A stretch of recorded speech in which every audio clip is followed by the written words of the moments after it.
If the question is just like this, that justify the statement that India is a mega diversity nation among the 12 nations of the world.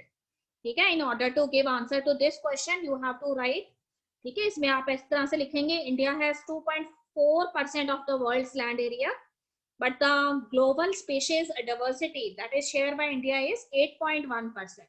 that is quite impressive. ठीक है, तो world का जो है उसमें से 8.1% global species diversity जो है that is present in India, so that's why it comes under the 12 mega diversity nations of the world. ठीक है, you also have to mention that how many species of plants and animals are there. So you have to write 45,000 species of plants and twice as many species of animals. They are recorded from India. ठीक है, उसके बाद देखिए नीचे आपको नजर आ रहा है, applying this proportion to India's diversity figure, we estimate that there are, ठीक है, कितनी species जो है आपके पास प्लांट की है, तो उसमें देखो आपको यहाँ पे नजर आ रहा है 1 लाख से भी ज्यादा स्पीशीज प्लांट्स की है एंड 3 लाख से ज्यादा स्पीशीज एनिमल्स की है. तो ये डेटा आपको यहाँ पे याद रखने होंगे एंड उस समय आंसर में आपने लिखने हैं. ठीक, सारे हमने याद नहीं रखने हैं, but you have to write this. Now I am on the next topic, that is patterns of biodiversity. ठीक है, पैटर्न्स ऑफ बायोडाइवर्सिटी में आपको ये बताया हुआ है कि प्लांट्स एंड एनिमल्स की जो डाइवर्सिटी है, ठीक है, that is global diversity, it is not uniform through out the world. ठीक है, डिफरेंट कॉन्टिनेंट्स हैं, डिफरेंट कंट्रीज हैं, तो अलग अलग कंट्रीज एंड अलग अलग जो कॉन्टिनेंट्स हैं they vary according to their location. ठीक है, अपने लोकेशन के अकॉर्डिंग जो है वो वेरी करते हैं. तो उसमें उसने आपको बताया हुआ है कि one type of variation that comes in the biodiversity level is due to the latitudinal gradient, and this latitudinal gradient it affects the diversity of the species. ठीक है, तो you have to quote the examples from this. जैसे मैंने कल आपको बताया था कि species diversity it decreases when we move away from the equator. This means those countries and those continents which are situated or which are very near to the equator zone, they have rich biodiversity. ठीक है, जैसे जैसे वो कहते हैं कि equator से आप पोल्स की तरफ जाते हैं, ठीक है, नॉर्थ पोल की तरफ जाते हैं या फिर साउथ पोल की तरफ जाते हैं. देखिए यहाँ पर you have studied in geography also latitudinal range of 23.5 degree north और latitudinal zone of 23.5 degree south की तरफ अगर आप मूव करेंगे तो आपको कहते हैं कि बायोडाइवर्सिटी जो है उसमें आपको लिमिटेड नंबर ऑफ स्पीशीज जो है वो नजर आती है. ठीक है, and for satisfying this statement आप यहाँ से एग्जांपल कोड करके लिखेंगे कि Colombia which is located near the equator, how many species of birds are there? 1400 species of birds are there.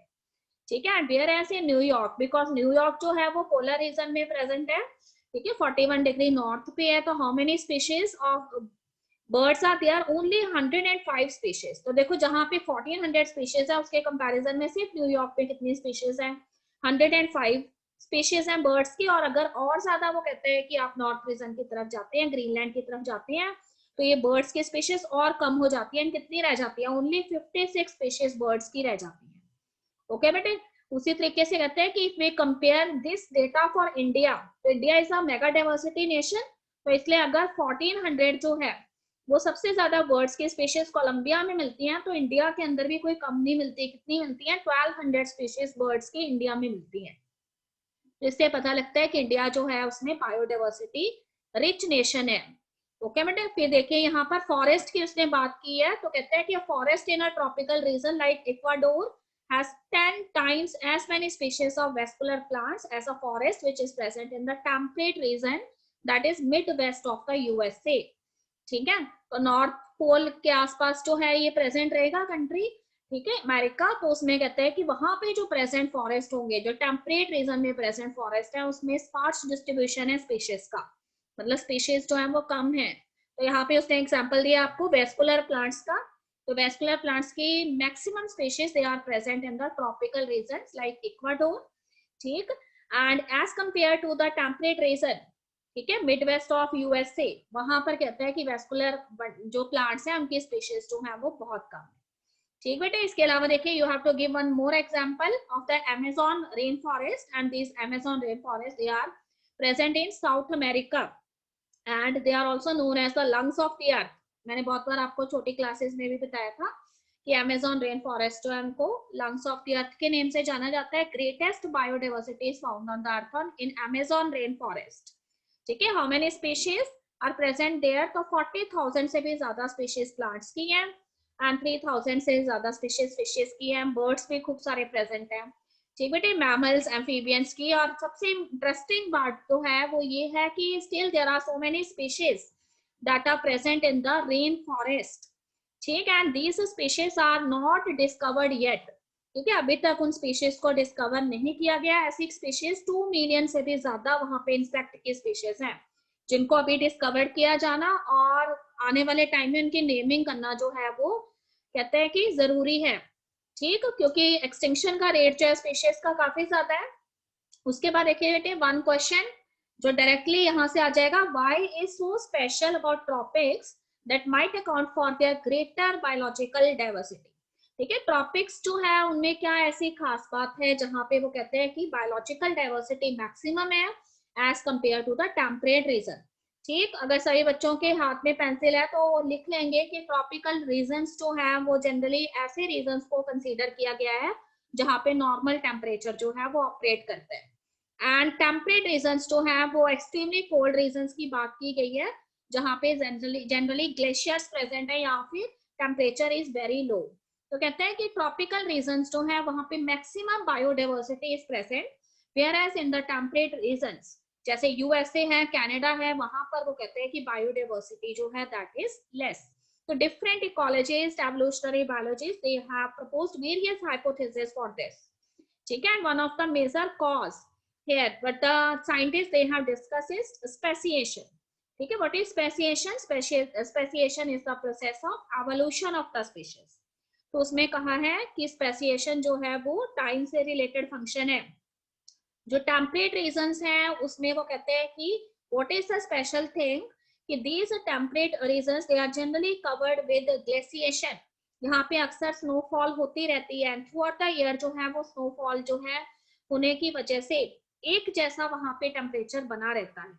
ठीक, but tropical latitudes they have special type of seasonal variations. ठीक है, में different type के seasons जो है वो time to time जो है वो ऑपरेट होते रहते हैं and because of this species diversification जो है that is more in the tropical region as compared to the temperate region. तो again and again I am repeating कि tropical region मैं किन की बात कर रही हूँ, ऐसे इलाकों की बात कर रही हूँ जहाँ पे टेम्परेचर जो है वो नॉर्मल है, एवरेज टेम्परेचर है, different type of seasons time to time आते हैं। बट टेम्परेट रीजन्स वो रीजन है जो ठंडे इलाके हैं और वहाँ पे कोल्ड क्लाइमेटिक कंडीशंस जो हैं दे आर जनरली प्रेजेंट। तो इसलिए species diversity is more in the tropical region as compare to the temperate region. Okay बेटे, सेकंड पॉइंट हम इसमें ये देंगे कि tropical environments unlike temperate ones they are less seasonal. ठीक है, तो टेम्परेट जो रीजन्स हैं उनके अंदर वो कहते हैं कि सीजन्स के बारे में अगर हम बात करें तो ऐसे नहीं है कि चेंज हो के बार बार सीजन्स आते हैं, लगभग एक जैसा जो है वहां पे टेम्परेचर बना रहता है। पर अगर आप ट्रॉपिकल रीजन्स की बात करें तो ट्रॉपिकल रीजन्स जो है उसमें जो सीजन्स हैं उनमें वेरिएशंस देखने को मिलती हैं, that's why species diversification is more. Okay बेटे, one very important thing here what he discussed is कि if the temperature is constant then such type of temperature it promotes niche specialization and this later leads to greater species diversity. ठीक है, अगर बहुत ज्यादा temperature में climate में variations नहीं आएंगी तो फिर स्पीशीज जो है वो एक स्पेसिफिक नीच के अकॉर्डिंग जो है वो रहने लगती हैं। More and more species they adapted to those niche conditions. तो इसी वजह से स्पीशीज का डाइवर्सिफिकेशन, स्पीशीज डाइवर्सिटी जो है वो बढ़ती रहती है। ओके बेटे, अगर कहते हैं कि अगेन एंड अगेन क्लाइमेट में टेम्परेचर में चेंजेस आते रहे तो स्पीशीज जो हैं उनके हैबिटेट में, उनके नीच में भी वेरिएशंस देखने को मिलती है एंड इसलिए स्पीशीज जो है वो उनको अडेप्ट होने में टाइम लग जाता है। न्यू स्पीशीज जो है उनके एवोल्यूशन में टाइम लगता है, पर इस तरह की कंडीशंस जो हैं वो ट्रॉपिकल रीजन्स में नहीं है क्योंकि वहां पे नीच स्पेशलाइजेशन देखने को मिलता है, जबकि जो टेम्परेट रीजन है वहां पे वो कहते हैं कि प्रॉब्लम्स जो हैं वो क्रिएट होती हैं। ओके, देखो एक और चीज उसने बताई है, there is more solar energy available in the tropics which contributes to higher productivity. ठीक है, ट्रॉपिकल रीजन जो है उसके अंदर कहते हैं कि आपको ज्यादा से ज्यादा सोलर रेडिएशन जो है वो अर्थ के द्वारा रिसीव की जाती है। ठीक है, क्योंकि इक्वेटर जोन के आसपास ये एरियाज प्रेजेंट है, और अगर सोलर रेडिएशन ज्यादा रिसीव करते हैं प्लांट्स, तो this means there productivity is also more. तो प्रोडक्टिविटी जो है वहां पे ज्यादा होगी, और अगर प्रोडक्टिविटी भी ज्यादा है तो इसका मतलब फोटोसिंथेसिस का प्रोसेस जो है काफी तेज चल रहा है, प्रोडक्टिविटी ज्यादा है, more and more food is available to the animals और heterotrophs which are dependent on plants. So this means there is not only an increase in the plant species, but there is also an increase in the animal species too. तो अगर इस तरह के forest की हम बात करें जो ट्रॉपिकल रीजन्स में प्रेजेंट हैं, तो these forest are the dense forest, इनमें बहुत ज्यादा स्पीशीज प्लांट्स की एंड एनिमल्स की दे आर प्रेजेंट।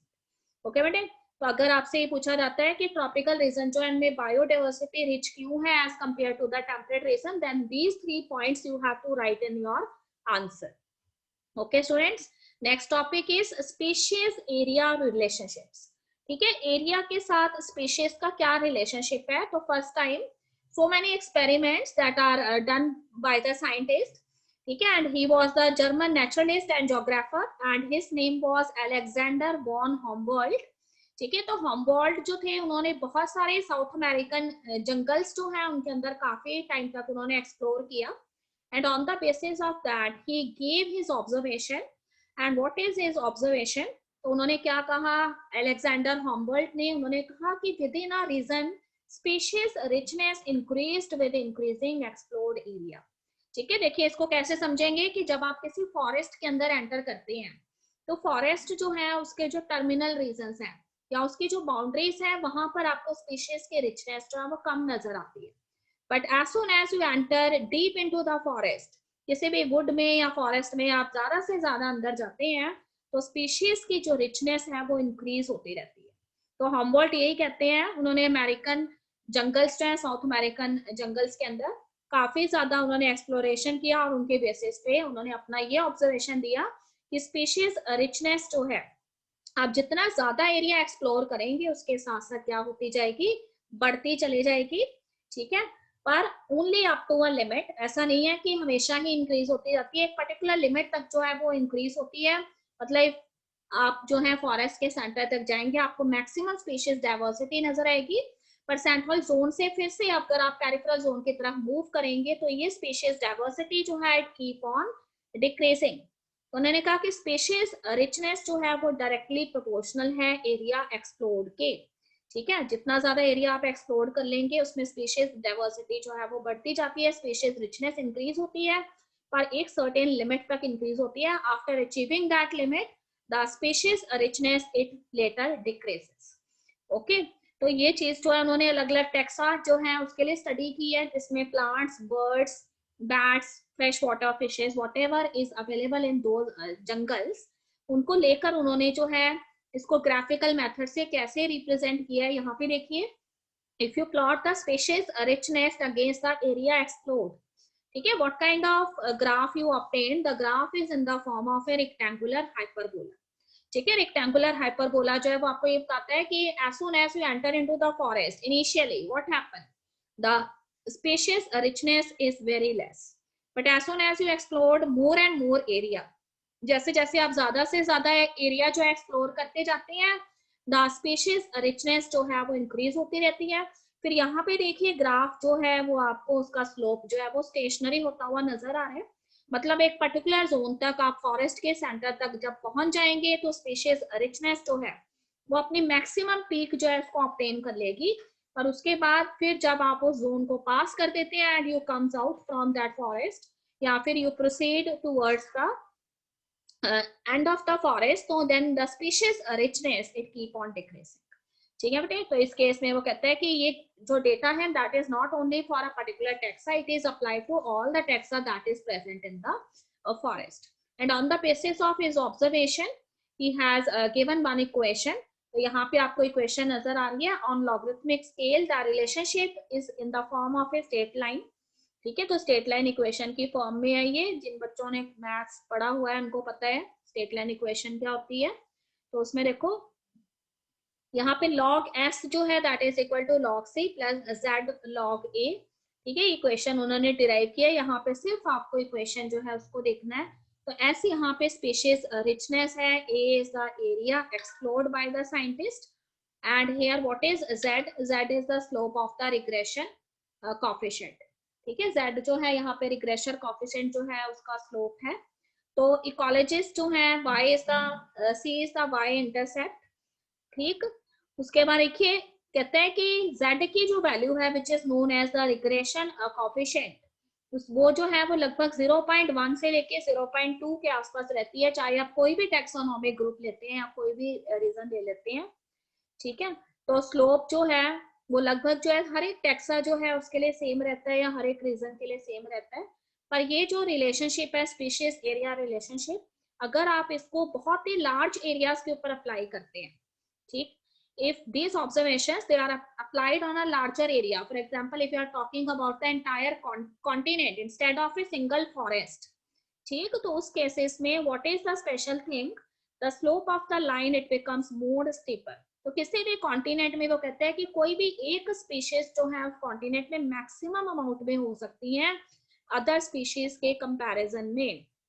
ठीक है, तो उसमें कहते हैं कि हर एक रीजन जो है उसके अंदर कोई एक स्पीशीज जो है उसकी मेन स्पीशीज हो सकती है जिनकी अमाउंट जो है, जिनका नंबर जो है वो ज्यादा होगा as compare to the other species. तो स्टीपर जो ग्राफ का स्लोप है वो आपको ये बताता है कि अगर इसी पर्टिकुलर ऑब्जर्वेशन को आप लार्जर एरियाज के ऊपर अप्लाई करेंगे तो उस केस में कहते हैं कि जो ग्राफ है उसका स्लोप यहाँ पे तो देखिए ब्रॉडर हो गया है, पर उस केस में हमें स्टीपर ग्राफ स्लोप जो है वो मिलता है, जो ये इंडिकेट करता है कि if this data is applied to larger areas then in that situation there may be certain species which are the key species in that particular ecosystem or continent and their number is comparatively high as compared to the other species.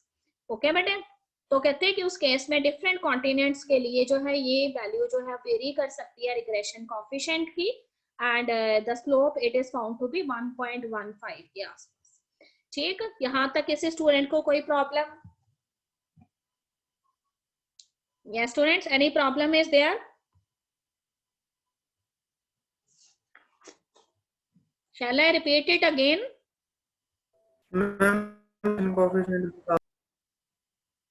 फिर से बताओ बेटे एक बार. Regression coefficient. हाँ जी, ठीक है बेटे, इसमें उसने ये बताया आपको, बस आपने एक चीज याद रखनी है कि what that American that scientist did, he is a German naturalist, ठीक है, and his name was Humboldt. तो Humboldt जो है उन्होंने आपको ये कहा था कि अगर हम जो है किसी भी एक फॉरेस्ट एरिया जो है उसको एक्सप्लोर करते हैं, ठीक है, उन्होंने जो भी ऑब्जर्वेशन ली है वो एक सिंगल फॉरेस्ट के बेसिस पे ली है कि as soon as I enter into the forest what I found कि the species richness is it is very less at the boundary region of that forest. ठीक है, जहां से वो जंगल स्टार्ट हो रहा है और जहां पे वो जंगल एंड हो रहा है वहां पे स्पीशीज के रिचनेस कम है, पर जैसे जैसे हम मैक्सिमम एरिया एक्सप्लोर करते जाते हैं, फॉरेस्ट में अंदर से अंदर चले जाते हैं, वैसे वैसे वो कहते हैं कि स्पीशीज की रिचनेस जो है वो बढ़ती जाती है. ठीक है, not only for a single species but for the all the taxa that is found in that particular forest. ठीक, पर वो कहते हैं कि ऐसा नहीं है कि मैं ज्यादा मैक्सिमम एरिया एक्सप्लोर करता रहूंगा तो हमेशा स्पीशीज रिचनेस जो है इंक्रीज होती रहेगी. When I generally enter into the middle zone of that forest, तो उस केस में स्पीशीज रिचनेस जो है वो मुझे मैक्सिमम नजर आएगी. पर जब सेंट्रल जोन को मैं पास करके फिर उस फॉरेस्ट से बाहर निकलने की कोशिश करता हूँ, then what is the special thing? Again there is a decrease in the species richness. ठीक बेटे, तो उसके बेसिस पे वो कहता है कि उन्होंने जो अपनी ऑब्जर्वेशन है उसको एक स्टेट लाइन इक्वेशन की फॉर्म में यहाँ पर बताया है. स्टेट लाइन इक्वेशन मैथमेटिक्स के according y is equal to mx plus c होती है. ठीक है, तो हमने यहाँ पे कोई स्टेट लाइन इक्वेशन ही डिराइव करनी, तो उसमें उन्होंने एक इक्वेशन के बेसिस पे अपना स्टेटमेंट जो उसको रिलेट किया है कि log s की जो वैल्यू है that is equal to log c plus z log e. ठीक है, z यहाँ पे जो रिग्रेशन कोफिशिएंट को डेजिग्नेट कर रहा है, वो रिग्रेशन कोफिशिएंट की जो वैल्यू है वो कहता है कि वेरी करती रहती है इसके अकॉर्डिंग कि आपने कैसा एरिया जो है एक्सप्लोर किया है. ठीक है, जैसे नीचे वाले पैराग्राफ में उसने बताया कि रिग्रेशन कोफिशिएंट की वैल्यू जो है उसकी जनरल रेंज जो है वो 0.1 से 0.2 के आसपास रहेगी अगर आप एक फॉरेस्ट एरिया जो है उसको एक्सप्लोर करते हैं. पर अगर मैं उसकी जगह पे एक पूरा कॉन्टिनेंट ले लेती हूँ तो देखो कॉन्टिनेंट के अंदर कितने तरह के फॉरेस्ट हो सकते हैं. ठीक है, यहाँ पे मैं एक सिंगल एरिया की बात नहीं कर रही हूँ, मैं उस पूरे इंटायर कॉन्टिनेंट की बात कर रही हूँ. तो उस केसेस में वो कहते हैं कि हमें, अगर आप सिंगल फॉरेस्ट एरिया को एक्सप्लोर करेंगे तो हमें जो स्लोप मिलता है ना ग्राफ का, वो ग्राफ जो है उसका स्लोप हमें कैसा मिलता है, ब्रॉड लाइन की फॉर्म में मिलता है। देखो यहाँ से स्पीशीज रिचनेस कम थी, फिर एकदम से वो इंक्रीज हो रही है, एक्सेलरेट हो रही है, और यहाँ पे जाके जब सेंट्रल एरिया आया फॉरेस्ट का, उस समय वो कैसा होने लग गया, ब्रॉड होने लग गया। ब्रॉड जो स्लोप है उसका मतलब ये है कि more and more species they are present in the central zone. अगर अब मैं इस ग्राफ को आगे प्रोसीड करूं तो फिर से ये नीचे की तरफ चला जाएगा, तो मतलब जैसे ही मैं फॉरेस्ट के सेंट्रल जोन से बाहर आऊंगी, स्पीशीज रिचनेस क्या होती जाएगी, कम होती जाएगी। पर वो कहते हैं कि अगर हम एक फॉरेस्ट की जगह पे कॉन्टिनेंट को एक्सप्लोर करते हैं तो उस केस में वो कहते हैं कि ये जो ग्राफ है वो हमें कैसा मिलता है, एक स्टीपर ग्राफ की फॉर्म में हमें ये ग्राफ मिलता है। इसमें ब्रॉडनेस हमें स्लोप की नजर नहीं आती है, ठीक है, ये स्टीप ग्राफ होता है, तीखा होता है इस तरह से। तो उसका क्या कारण है, तो कहते हैं कि हर एक कॉन्टिनेंट जो है उसके अंदर स्पेशियस की जो रिचनेस है वो एरिया एक्सप्लोर के साथ बढ़ती तो है, पर उन सारी स्पीशीज में से कोई एक स्पीशीज जो है वो बाकी सारी स्पीशीज के कंपैरिजन में ज्यादा नंबर में प्रेजेंट है, ठीक है। तो उसी तरीके से देखो, अगर आप नॉर्मल किसी फॉरेस्ट की भी बात करते हैं तो हर एक फॉरेस्ट के अंदर सारे एनिमल्स जो हैं वो ज्यादा नंबर में नहीं होते। फॉर एग्जांपल आप असम में चले जाएं, अगर वहां पे एक नेशनल पार्क अगर प्रेजेंट है, आपने ज्योग्राफी में पढ़ा होगा, काजीरंगा पार्क है, तो वहां पे वो कहता है कि राइनोसेरोसिस जो है उनका नंबर जो है वो काफी ज्यादा है as compare to the other animal species. उसी तरह से हर कॉन्टिनेंट में सारी स्पीशीज रिचनेस जो है वो एरिया एक्सप्लोर के साथ तो इंक्रीज होगी, पर स्टीपर ग्राफ जो है वो ये शो करता है कि out of those species there is one specific type of species whose number is more as compared to the other species, and that is possible for plant species also and for animal species also। ठीक बेटे, तो regression coefficient की value यहाँ पे constant नहीं है। Regression coefficient की value अगर ब्रॉडर स्लोप है तो उस केस में 0.1 से 0.2 के बीच में रहती है, पर अगर वो कहते हैं कि यही वैल्यू जो है उसको हम कॉन्टिनेंट्स पे अप्लाई करते हैं एंड हमें स्टीपर ग्राफ जो है वो मिलता है, तो उस केस में ये वैल्यू जो है वो वेरी कर सकती है according to the type of the species which are present in more in number, ठीक है। तो देखो यहाँ पे उसने एग्जांपल दे के आपको समझाया है कि there may be different type of fruit eating birds और there may be different type of mammals that are the dominant type of species in some tropical forest of different continents, so their number, the number of those species they are high, ठीक है। तो उस case में कहते हैं कि slope की value जो है वो वेरी करेगी according to that particular species जिसका नंबर उसमें ज्यादा प्रेजेंट है। अब बेटे क्लियर है ये चीज? हाँ जी, यस मैम। बस इतना आपने याद रखना है कि अगर वही यस चीज मैम। को, वही डेटा को हम किसी लार्जर एरिया पे अप्लाई करेंगे तो हमें ब्रॉडर ग्राफ की जगह पे, ब्रॉडर स्लोप की जगह पे स्टीपर स्लोप जो है वो मिलेगा। और स्टीपर स्लोप जो है वो हमें ये बताता है कि वैसे तो देखो सारी स्पीशीज जो है उनकी रिचनेस जो है वो एरिया एक्सप्लोर के साथ इंक्रीज हो रही है सेंट्रल जोन पे, पर स्टीप ग्राफ जो है, ठीक है, वो आपको ये बताता है कि उन सारी स्पीशीज में से कोई एक स्पीशीज ऐसी है जो ज्यादा नंबर में प्रेजेंट है।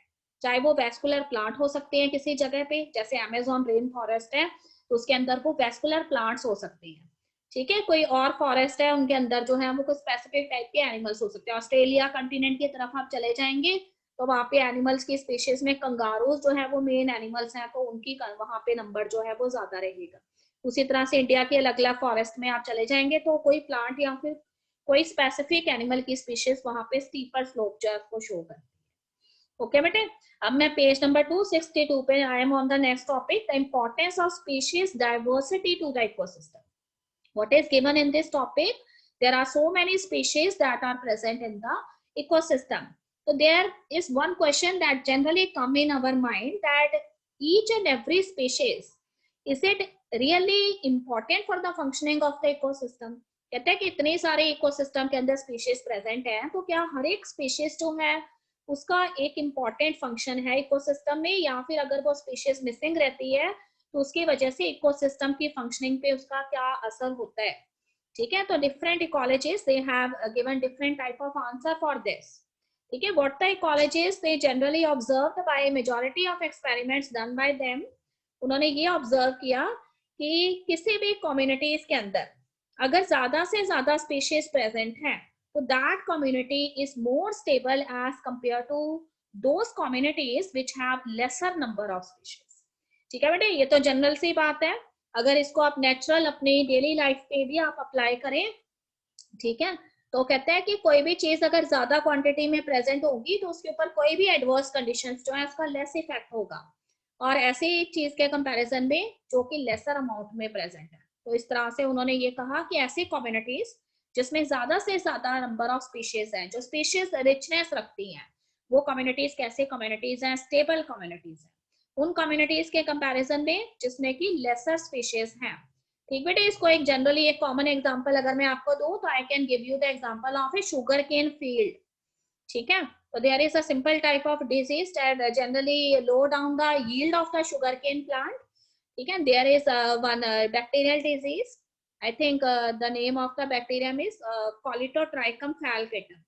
ठीक है, कई बार आपने गन्ने खाए होते हैं, शुगर केन आप जो है लेते हैं तो उसमें आपको रेड लाइन जो है वो नजर आती है, and that disease is known as the red rot of the sugar cane. उससे पूरी क्रॉप शुगर केन की खराब हो जाती है। ठीक, तो उस केस में वो कहता है कि अगर हमारे पास एक ऐसा फील्ड है जिसमें लेस नंबर में शुगर केन प्लांट्स जो है वो ग्रो कर रहे हैं, तो उस केस में वो डिजीज जो है वो जनरली ज्यादा स्प्रेड करेगी। पर अब वही चीज अगर हमारे पास जो है ज्यादा प्लांट्स हैं तो उसमें से कुछ प्लांट ऐसे होंगे जो उस पर्टिकुलर बैक्टीरियल डिजीज के प्रति रेजिस्टेंस शो करेंगे और अपनी स्टेबिलिटी मेंटेन रखेंगे, यानी स्पीशीज का सर्वाइवल रेट जो है वहां पे ज्यादा होगा, जहां पे स्पीशीज का नंबर ज्यादा है तो ऐसी कम्युनिटीज जो है वो स्टेबल होंगी। ठीक बेटे, अब देखो उसका उसने कारण बताया। अब वो कहते हैं कि stable community should not show too much variations in productivity from year to year. It must be resilient or resistance to occasional disturbances whether they are natural or man-made। ठीक है, तो कहते हैं कि स्टेबल कम्युनिटी जो है उसमें कुछ करेक्टरिस्टिक फीचर प्रेजेंट है। ठीक है, first characteristic feature that is present in the stable community is कि from year to year there is less variation seen in their productivity। ठीक है, whatever type of conditions they are present in their habitat, as the community, as the species, they are the stable one, they belong to a stable community। तो कहते हैं कि चाहे कई बार साल में कुछ एडवर्स कंडीशंस भी आ जाएं, ठीक है, चाहे कोई डिजीज जो है वो स्प्रेड हो गई है प्लांट्स में, या फिर वो कहता है कि हैबिटेट में वाटर डेफिशिएंसी है, तो अगर हमारे पास वो स्टेबल कम्युनिटी है तो वो इस तरह की जो ओकेजनल डिस्टर्बेंसेस हैं उनको इजीली झेल जाएगी। ठीक है, और रेजिस्टेंस पावर उसके अंदर ज्यादा होगी। तो ये डिस्टर्बेंसेस वो कहता है कि नेचुरल भी हो सकती है, मान लो हैबिटेट में कंडीशन सुटेबल नहीं है, एसिडिक सॉइल प्रेजेंट है, ठीक, या वाटर की डेफिशिएंसी है, या सोलर रेडिएशन जो पहले ज्यादा हुआ करती थी अब कम है। ठीक है, मैन मेड डिस्टर्बेंसेस हो सकती है, मैन की वजह से इंटरफेयर किया जा रहा है प्लांट्स जो है जहां ग्रो कर रहे हैं, या फिर एनिमल्स का आप एग्जांपल ले लें कि किसी फॉरेस्ट में एनिमल्स या living in a forest and उसी में से कोई रेलवे लाइन निकाल दी जाती है। ठीक है, तो मैन मेड डिस्टर्बेंसेस है ना, तो उस केस में कहते हैं कि स्पीशीज जो है, ठीक है, उनके ऊपर जो है उसका असर पड़ता है। अगर lesser number of species are there तो लेसा नंबर ऑफ स्पीशीज क्या डिसाइड करेंगे कि हम वहां से माइग्रेट कर जाते हैं। ठीक है, अगर ज्यादा नंबर ऑफ स्पीशीज रह रही हैं तो वो क्या करेंगी, जो भी ओकेजनल डिस्टर्बेंस है उसके अकॉर्डिंग अपने आप को अडेप्ट करने की कोशिश करेंगी, वो अपने हैबिटेट छोड़ के नहीं जाएंगी, वहीं रहेंगी।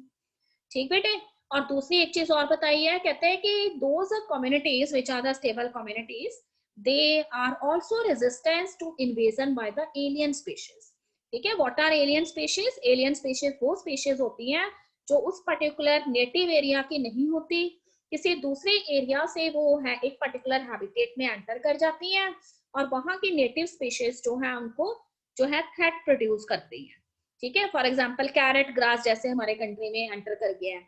ठीक है, पार्थेनियम इंडिकम है, तो ये सारी स्पीशीज जो है they are not our own species, they comes from some other area, but because of their high productivity rate, their high reproductivity rate, वो क्या कर रही है, हमारी जो स्पीशीज हैं मीन्स नेटिव स्पीशीज है उनके लिए ये क्या बन गई है, थ्रेट बन गई है। वो कहता है कि अगर कम्युनिटीज जो है उनमें स्पीशीज का नंबर ज्यादा है तो इस तरह की एलियन स्पीशीज जो है उन स्पीशीज को इरेडिकेट नहीं कर पाएंगी। ठीक है, क्योंकि उनका नंबर ज्यादा होगा इसलिए उनके ऊपर इफेक्ट जो है वो कम पड़ेगा। तो देखो ये सारी चीजें जो है they are not only said by the scientist, ठीक है, without any evidences. There was a scientist and his name was David Tillman and this David Tillman जो है, इन्होंने बहुत सारे एक्सपेरिमेंट्स किए. They show long term ecosystem experiments by using various outdoor plots, and on the basis of that he has given some tentative answers to our questions. ठीक है, what Tillman found that plots with more species, they show less year to year variation in the total biomass. ठीक है, तो Tilman जो थे, उन्होंने काफी सारे प्लॉट्स जो हैं उन पे एक्सपेरिमेंट्स किए, उनमें पाई जाने वाली स्पीशीज को स्टडी किया, एंड व्हाट ही फाउंड कि ऐसे प्लॉट्स जहां पे स्पीशीज का नंबर ज्यादा है, उनमें जो एनुअल बायोमास प्रोडक्शन रेट है उस पर कोई ज्यादा असर देखने को नहीं मिलता. वेरिएशंस बहुत कम होती है, मतलब जितनी यील्ड हम ऑब्टेन करना चाहते हैं उसके यील्ड जो है वो उसमें हमें बहुत जो है, ऐसा नहीं होता कि बहुत ही लेस यील्ड मिलेगी, हमें नॉर्मल यील्ड हमेशा मिलती रहती है.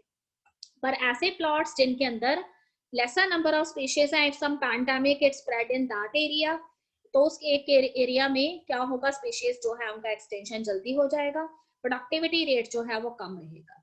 ठीक बेटे, तो on the basis of his experiment what he said, increased diversity contribute to high productivity. जितनी ज्यादा डाइवर्सिटी स्पीशीज के अंदर प्रेजेंट है उतनी ही ज्यादा उनका प्रोडक्टिविटी रेट है, क्योंकि आपको पता है कि डाइवर्सिटी जितनी ज्यादा है, वेरिएशन जितनी ज्यादा है, उतना ही स्पीशीज का सर्वाइवल रेट है, और अगर स्पीशीज का सर्वाइवल रेट हाई है तो डेफिनेटली उनसे मिलने वाली प्रोडक्टिविटी भी ज्यादा होगी. ठीक बेटे, उसके बाद उन्होंने देखो आपको बताया है कि how species richness it contributes to the wellbeing of the ecosystem. तो उसमें अलग अलग साइंटिस्ट जो हैं they have given different type of views. ठीक है, what the scientists that said that rich biodiversity is not only essential for the ecosystem health, but it is also playing an important role in the very survival of the human races on this planet also. ठीक है, ऐसा नहीं है कि अगर हम humans हैं and we consider ourselves as the superior species, तो हमें ये कह दें कि हमें तो planet Earth पे किसी और species की जरूरत ही नहीं है. ठीक है, हर एक स्पीशीज जो हमारे साथ प्लैनेट अर्थ में रह रही है, they have the equal importance, और if that particular species it get extinct, this means it show a negative impact on our self also as well as on planet earth. ठीक है बेटे, तो what we observed in the present scenario that the species extinction rate it is increasing at an alarming way. ठीक है, species के extension का rate जो है वो बहुत तेजी से बढ़ रहा है, ज्यादा से ज्यादा स्पीशीज जो है वो एक्सटिंक्ट होती जा रही हैं. ठीक है, अब उसने आपसे एक जनरल क्वेश्चन पूछा है कि अगर हम वेस्टर्न घाट्स की बात करते हैं, तो वेस्टर्न घाट्स का जो इकोसिस्टम है उसमें से अगर ट्री फ्रॉग जो है उसकी स्पीशीज जो है वो लॉस्ट हो जाती है, तो क्या वेस्टर्न घाट के इकोसिस्टम पे इसका इफेक्ट पड़ता है, इसका इम्पैक्ट पड़ता है? तो उस केस में वो कहता है कि हर एक स्पीशीज जो है it has an equal significance on the health of the ecosystem. ठीक है, वैसे तो हर एक स्पीशीज जो है उसका इकोसिस्टम जो है उसके ऊपर एक प्रॉपर